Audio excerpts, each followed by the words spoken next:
Voilà, on continue maintenant avec le Gabon. Le Gabon, où 2 établissements scolaires ont été fermés pour atteinte aux mœurs. Le ministre de l'Éducation nationale, Patrick Mungiama Douada, a ordonné vendredi soir la fermeture de l'unique lycée technique de Libreville et du collège de Wendo suite à des violences provoquées par un challenge controversé. L'histoire a démarré en fin de semaine dernière. Des élèves ont posté sur les réseaux sociaux des vidéos jugées attentatoires aux bonnes mœurs. Les vidéos ont été tournées dans le cadre d'un challenge impliquant plusieurs pays. Ça nous rappelle ici Kofi Kanitom, mais j'aime bien vous avoir sur ce genre de sujet parce que vous êtes justement, le domaine de l'éducation vous intéresse beaucoup. Ça nous rappelle un peu ce qu'on avait vu au Togo aussi il y a 2019, quelques mois. 2019, oui, justement, il y a quelques mois. Alors moi j'avais de savoir qu'est-ce qui se passe dans la tête de ces enfants dans ce genre de challenge. Oui, bon, heureusement que je reviens encore pour ce sujet, puisque j'étais là quand ça s'était passé au lycée, et nous avions commencé par déblayer le terrain. D'entrée de jeu, il faut se dire que quand une école se ferme, c'est qu'on réduit la qualité de l'enseignement dans le pays où l'école se ferme. Et j'avais vu un bon précepte là que j'ai copié. On dit pour réduire une nation, on n'a nullement pas besoin d'armes atomiques ou de missiles. Et il suffit seulement de réduire la qualité de son éducation. Et effectivement, vous voyez, depuis un certain temps, les pays africains ou les élèves africains, les adolescents africains se laissent guider par des mœurs qui les désorientent de tout ce qui est prospérité d'une nation demain. Parce que vous ne pouvez pas accepter que des enfants qui s'illustrent dans ce schéma, dans ces films-là, sont des enfants qui adorent leur pays et voudraient travailler pour ce pays. Et moi, je vais placer le truc là sous 3 angles. D'abord, le premier, c'est le fait de l'adolescence que nous maîtrisons mal, peut-être que nous avons commencé par maîtriser mal en Afrique. Parce que l'adolescence était bien gérée par le passé, dans nos différentes cultures et à travers nos différents rituels. Maintenant, cette adolescence est mal gérée, et alors que c'est cette adolescence qui est la période la plus difficile et déroutante. Et que l'adolescent, tu vois, à un moment donné, quand on y tend, on a l'impression qu'on est devenu déjà adulte. Pendant ce temps, les parents et la communauté trouvent que vous n'en êtes pas là encore. Ensuite, cette adolescence se caractérise souvent par des adaptations et des intégrations dans la société d'une manière donnée. Et cette manière recommande à ce que nous puissions nous affirmer et que nous cherchions notre identité personnelle dans l'identité affichée par les autres. Et cette identité, d'habitude, se focalise sur la ressemblance de grandes vedettes. Or, vous savez aujourd'hui quelles sont les vedettes qu'on nous présente sur nos réseaux sociaux, dans nos familles et même dans nos milieux sociaux aujourd'hui. Ensuite, il y a la lutte de l'autonomie financière. Chacun veut se prendre en charge. Et puis, l'appartenance à une exclusivité, qu'on dise que lui, il marque sa société par... ça veut dire qu'aujourd'hui, qu'est-ce que je veux montrer à la société que je suis, comment la société doit savoir que je suis sorti d'un âge inférieur pour un âge supérieur. Donc, on cherche un certain nombre de moyens pour pouvoir arriver à ce niveau. Donc, il y a un deuxième élément qui comporte ce que nous appelons le choix de l'affirmation. Par quels moyens l'enfant cherche à s'affirmer.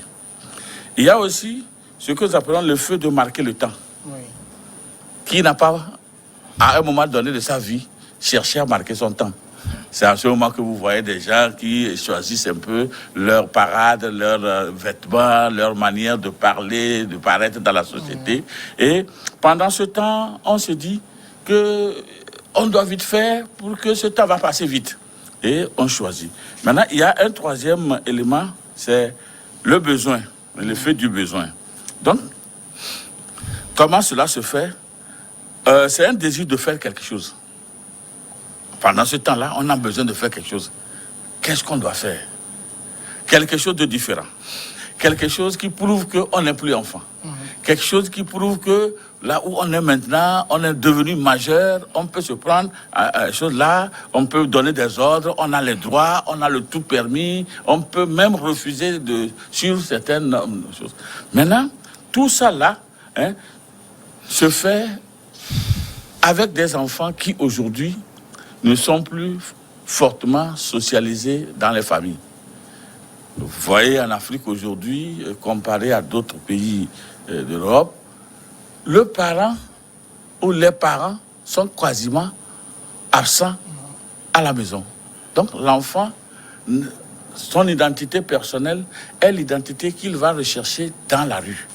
Et de ce fait, l'enfant ne copie que ce qui est facile, ce qui est peut-être très commun et que les autres font. Et qu'est-ce que les autres font? Où est-ce qu'ils vont chercher ce qui est facile? C'est sur les médias, c'est sur les téléphones, c'est dans les groupes, dans les rues. Et la plupart du temps, on ne ramène que ce qui n'est pas tellement bien. Parce que je ne suis pas sûr qu'une famille puisse permettre à son enfant de se livrer à cette dépravation de mœurs, et parce que ça entamerait le nom de la famille, ça entamerait le... Et s'ils le font, c'est qu'ils l'ont trouvé quelque part. S'ils l'ont trouvé quelque part, c'est où? Si ce n'est pas dans leur compagnie, c'est sur les réseaux sociaux. Donc voilà comment cela se manifeste. Alors, moi je veux peut-être prendre le deuxième dont vous avez parlé, l'effet du marquage du temps. C'est dit, ça on l'a vécu tout le monde à un moment donné, adolescent et tout, on a envie de marquer son temps, mais ce qu'on voit là quand même, je ne sais pas, on ne peut pas non plus dire que c'est l'effet des réseaux sociaux qui fait que on se livre à un certain nombre d'actes attentatoires aux bonnes mœurs qu'on va filmer. Déjà, si on retourne à notre temps qui n'est pas si vieux que ça ne traversait pas beaucoup l'esprit de faire ce genre de spectacle. Mais même si on n'avait pas les réseaux sociaux à l'époque. Oui, tout à fait. De toute façon, à l'époque, c'est vrai que tout le monde voulait marquer son temps, mais comment? Positivement.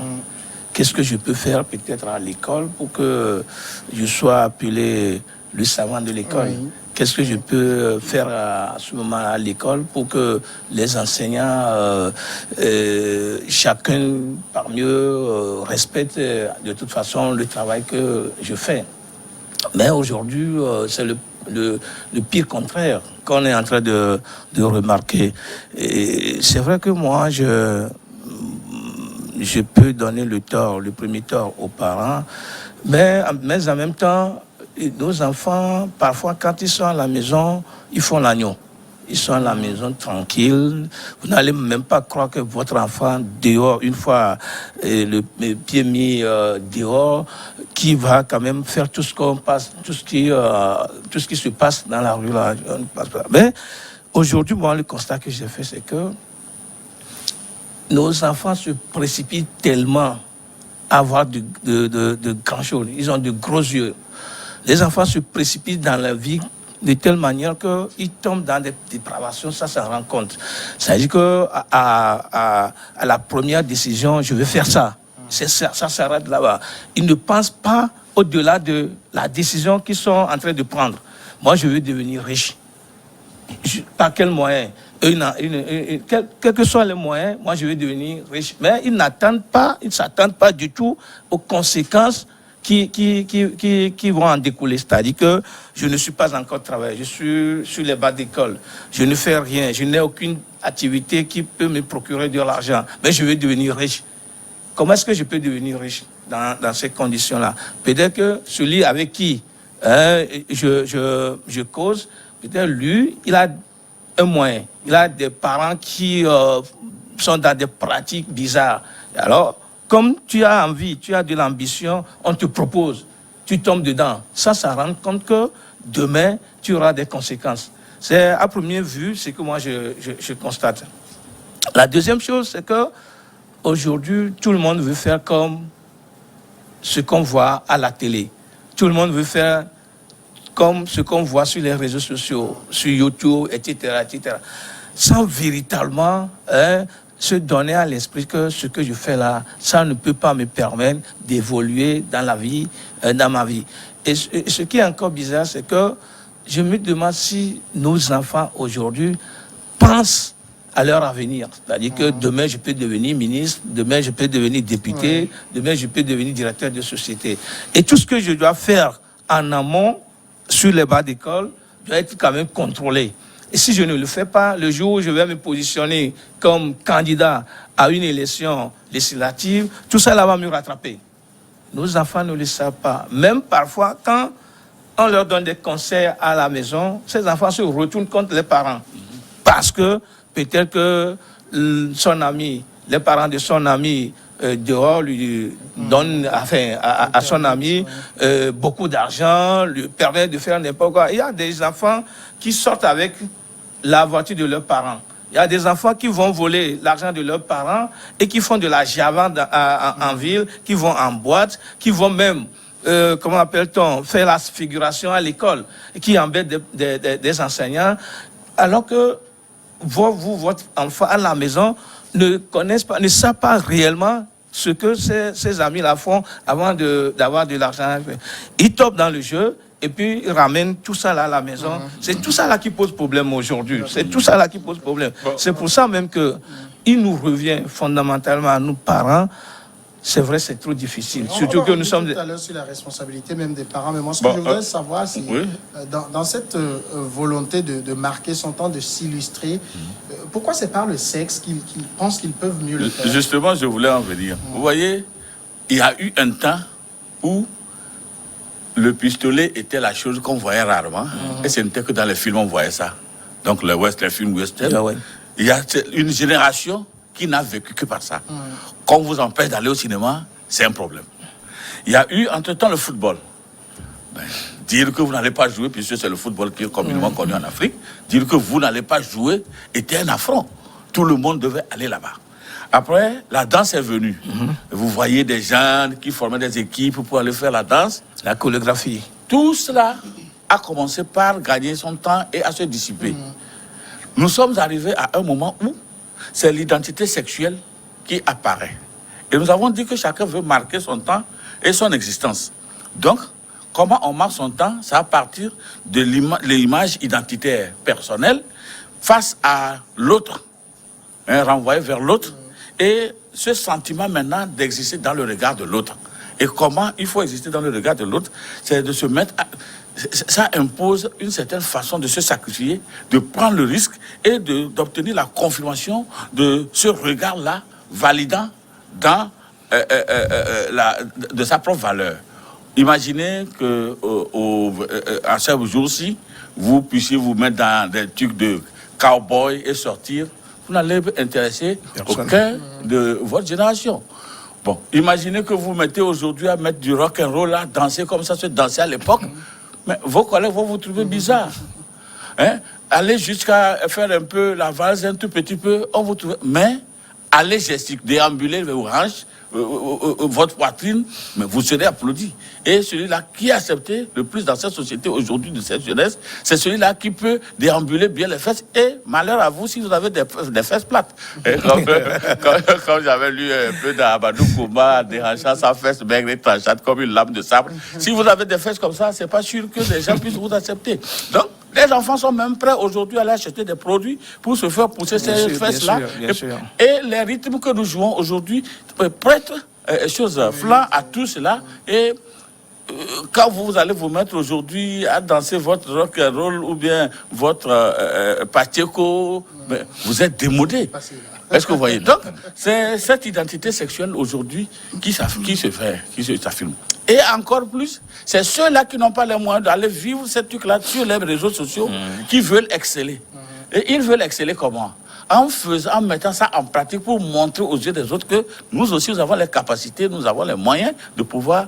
Et c'est ça qui fait que tout le monde copie cela et ça s'embrase. Maintenant, comment cet élément est arrivé pour pouvoir embraser toute la jeunesse aujourd'hui? C'est ça la grande question qui est posée. Comment faire pour fermer ces portes-là et transformer ça par autre chose également en est une autre question. Ici, on parle surtout d'un challenge entre plusieurs écoles. Donc on est là, plusieurs pays d'ailleurs même, des écoles, des pays se lancent des challenges à qui va faire la plus grande connerie sur les réseaux sociaux. Non, mais Ça sort. nous avons lu sur nos réseaux sociaux qu'il y a une compétition qui est en cours au Togo où vous vous inscrivez vous vous inscrivez à combien? À 2500, vous participez à 5000 et des gens sont prêts à aller donner ce... Oui, bien sûr. Et là, il y a 15 filles qui vont s'adonner, 15 garçons qui vont s'adonner à 12 filles. Donc c'était un peu bizarre que cela arrive jusqu'à ce niveau-là. Et puis vous avez vu la vidéo de la publicité faite par la jeune fille qui disait qu'on va mouiller le maillot en tapant sur son pubis. C'était bizarre. Et moi, j'étais trop remonté comme ça. Peut-être qu'on va me trouver, je ne sais pas... Non, en fait, on ne doit pas être remonté. Ça nous interpelle pour que nous puissions penser à comment sortir les enfants là de là-bas. L'autre fois, quand il s'agissait du Togo, je vous ai dit, l'enfant là, ce petit enfant coréen-chinois, qui est en train de penser à comment il va fabriquer une autre gamme de portables, vous lui présentez ce truc-là, ce serait archaïque pour lui. Oui. L'enfant là qui est en train de vouloir trouver d'autres applications pour pouvoir booster le monde sur le plan des réseaux sociaux justement que nous utilisons mal ici, vous allez vous faire tout ça là, ça lui dira rien. C'est que ici nous avons tellement cette liberté à l'école, à part ce que les disciplines d'instruction, le sport même n'existe plus. Le dessin n'existe plus. Il n'y a plus rien qui puisse attirer l'attention de l'enfant, qui puisse l'amener à s'accrocher, sauf que les études là, ces études paraissent de plus en plus difficiles par ces temps-ci. Et tout ce qu'on a la facilité de manipuler, c'est le portable, c'est la télévision, c'est ce qu'on regarde, et c'est ce qu'on copie, et c'est ce qu'on doit faire. Donc, ces éléments-là, c'est des signaux forts que ces enfants lancent à nous, les adultes, et aux parents, et aux gouvernants, pour que nous puissions voir comment nous pouvons créer, inventer d'autres attraits qui puissent les arracher de cette identité sexuelle pour les convoyer vers la voie de développement. Justement, ça amène peut-être à la responsabilité des parents. Qu'est-ce que les parents peuvent faire qu'ils ne font pas déjà? Non, avant ça, moi, en tout cas, j'avais même fait une proposition que la réforme de l'éducation de 1975 là est déjà caduque. Oui. Caduque. On ne doit plus aujourd'hui quand même continuer de produire, comment appelle-t-on, des intellectuels tarés. Et si vous me permettez le terme, parce que l'enfant qui a sa licence, l'enfant qui a son master ou son doctorat reste toujours à la charge de ses parents. L'enfant n'est pas occupé. Donc c'est pour ça que moi je dis qu'aujourd'hui on doit aller à une école de pratique. À une école de pratique, les enfants viennent à l'école, ils vont s'adonner à la pratique. Je crois que l'enfant qui va apprendre à l'école à fabriquer un ordinateur, l'enfant qui va aller à l'école à commencer par apprendre quelque chose et qui demain, même s'il abandonne l'école en cours de chemin, il peut quand même devenir un ingénieur, il peut quand même devenir etc. Je pense que ça peut quand même détourner l'attention de nos enfants par rapport à ce que nous sommes en train de voir. C'est vrai, par rapport à la responsabilité parentale, le papa qui quitte la maison déjà à 7 heures, puisqu'il doit répondre à l'heure, il doit arriver au boulot à 7h30. L'enfant peut-être est parti avant lui, puisqu'il doit aller à l'école, s'il est au collège ou au lycée, il doit arriver à 6h45. Bon, le papa a donné de l'argent à l'enfant, le parent est parti. Le papa revient peut-être à 21h par rapport à ses charges professionnelles. L'enfant est à la maison en train de dormir. On demande à maman dit il est revenu, il a appris. On ne sait pas si vraiment il a appris ses cours. L'enfant dort. Comment est-ce que ce papa-là va savoir véritablement que l'enfant, en revenant de l'école, est passé par-ci et allé dans ce groupe, il a fait ci, il a fait ça. C'est vrai que moi, personnellement, j'ai pris en moi cette charge-là de suivre mes enfants s'ils sont venus à l'école tous les jours pratiquement, ou après quelques semaines, j'appelle l'école ou moi-même j'y vais pour voir si l'enfant vient à l'école ou si l'enfant travaille à l'école. À l'école également, les enseignants, le directeur vous dit votre enfant est plus ou moins sérieux à l'école. Il ne s'amuse pas. Mais quelques heures, quelques semaines après, tu découvres que ton enfant n'apprend pas les leçons. Alors que l'enseignant qui le suit peut-être à l'école dit qu'il travaille ou dit qu'il suit les cours. C'est avec un problème qu'on n'arrive pas véritablement à gérer. Maintenant, le drame est que le papa est fonctionnaire, la maman est fonctionnaire. On laisse l'enfant à la charge de la bonne. Et la bonne, parfois aussi, qui va à ses occupations, peut-être sexuelles. Elle abandonne l'enfant à la maison. Et ça devient un tas de problèmes. Et surtout que si l'enfant est étudiant, il quitte la maison, il va à l'école, il revient tard. Peut-être va dire, après les cours, il est passé pour des exercices de TD, etc. Véritablement, on ne sait pas on ne peut pas suivre l'enfant.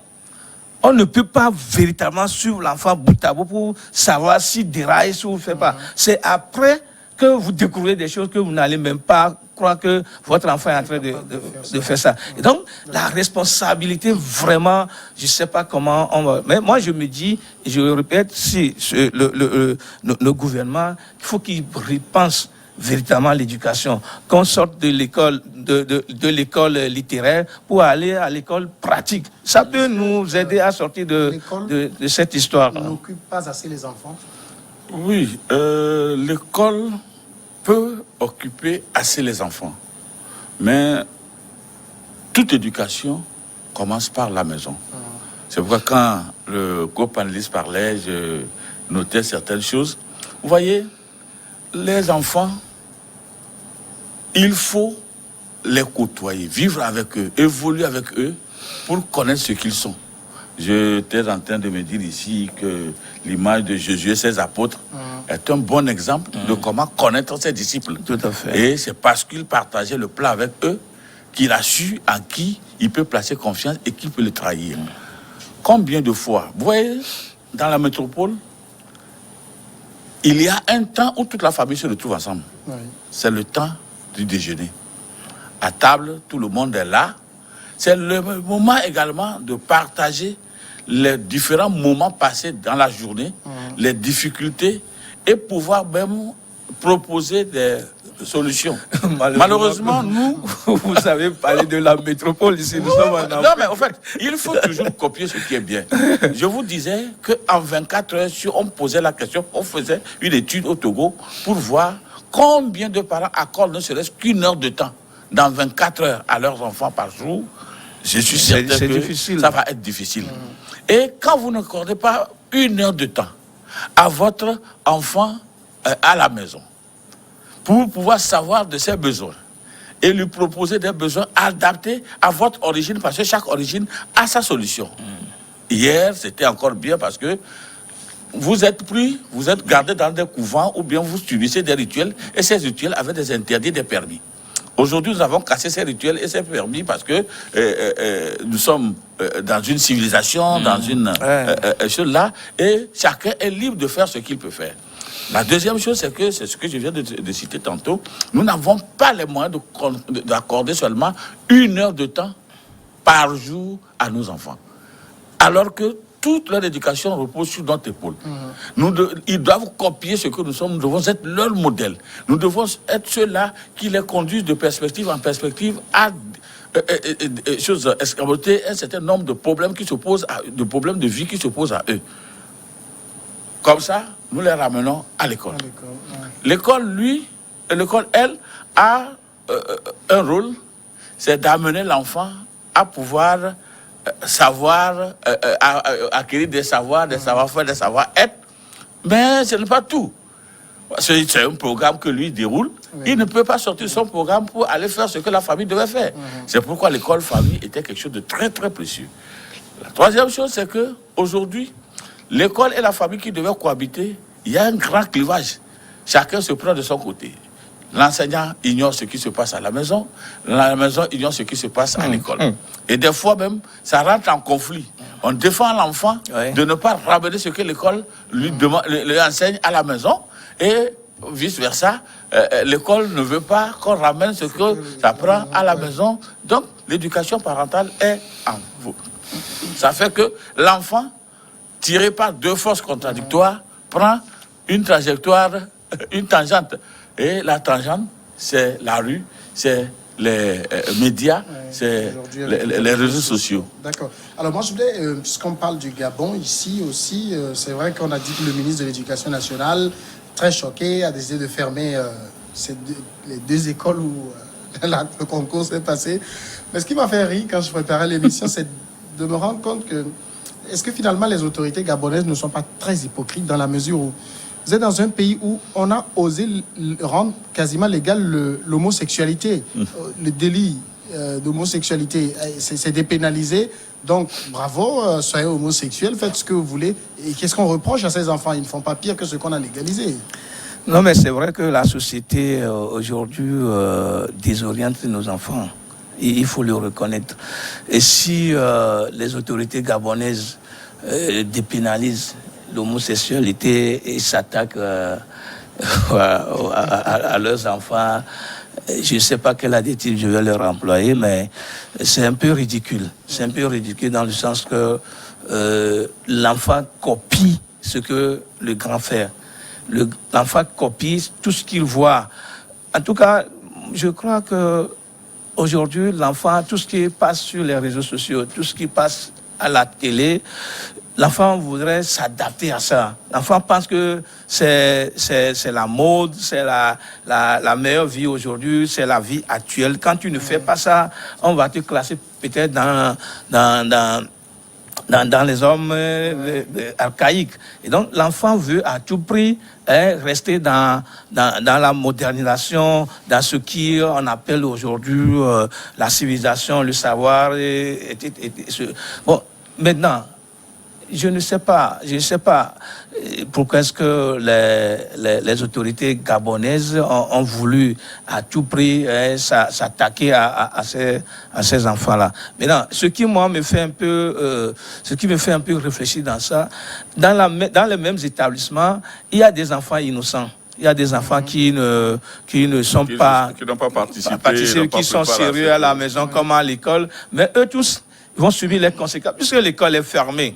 L'école est fermée, bon, on ne sait pas, on a dit jusqu'à nouvel ordre. On ne sait pas quand est-ce qu'on... la seule école technique de Libreville. Et donc, tous les élèves qui, peut-être en fin de cycle, là-bas, vont subir justement les conséquences. Maintenant, si les parents ne voudraient pas que ces enfants restent à la maison, il n'y a plus d'école technique où on peut les déplacer. Comment on va gérer cette situation-là? C'est la grande question. Et donc, il faudrait que les autorités gabonaises lient la dépénalisation de l'homosexualité à tout ce qui se passe et peut se reprocher du fait que ce sont elles-mêmes qui ont entraîné les enfants là dans cette histoire. Moi, je pense que le Gabon s'est illustré comme le tout premier pays en Afrique à aller vers la dépénalisation de l'homosexualité, parce que, vous savez, tout ça là sont contenus dans la Déclaration universelle des droits de l'homme, et des pays qui ne devaient pas qui n'étaient pas d'accord à l'orientation sexuelle devraient en principe émettre des réserves sur ces articles. Je me demande combien de pays ont pu émettre des réserves sur ces articles. Sinon, ils ont signé le truc là dans sa globalité, ce qui suppose qu'aujourd'hui, vous ne pouvez pas avoir à être reproché de quoi que ce soit si vous choisissez votre orientation sexuelle. Bon. Maintenant, la deuxième chose, c'est que il faudrait aussi qu'on dise que, je l'avais évoqué ici, l'homme est perfectible, malléable. Oui. Les enfants qui avaient fait cela ici au Togo, j'avais demandé qu'on leur crée un environnement où on les amène et qu'on mette à côté d'eux des personnes appropriées pour les amener à adopter des comportements sains. Et que ces enfants-là reviennent parmi les siens et qu'ils arrivent à pouvoir inverser la tendance dans ces groupes. Parce que quand vous les lancez, vous les laissez, c'est que vous leur permettez de garder l'inclination. D'accord. Alors la pause, c'est la grande pause, débat très intéressant, on ne pourra pas le finir aujourd'hui. On va à la pause et on revient après. Merci.